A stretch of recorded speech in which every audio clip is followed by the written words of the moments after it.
My name is Wolfgang BRAUNEIS. I'm the curator of the exhibition about divinely gifted artists and their careers after 1945, which took place in Berlin at the German Historical Museum 3 years ago.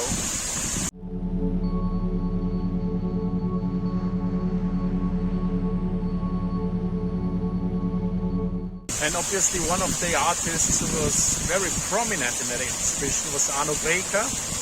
He was one of the, he was the most famous and successful sculptor during National Socialism.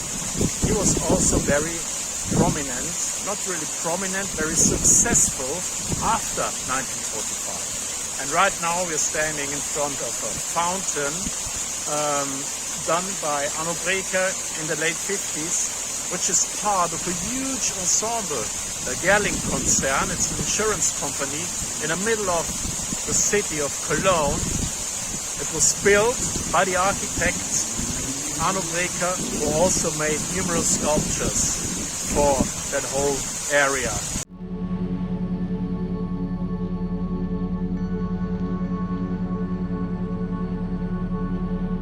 And there's also another artist, a painter, who's called Werner.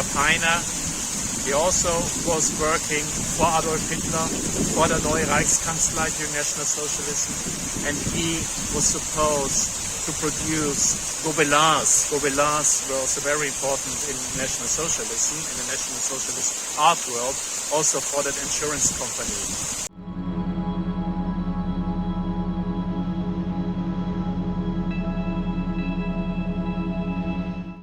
That's a very good example of the networks these artists were working in after the war, not only for insurance companies, they worked for the cities, for state institutions like postal companies, for example, for cultural institutions, for churches. There were hardly any fields in the post-war West German society where the artists weren't successful.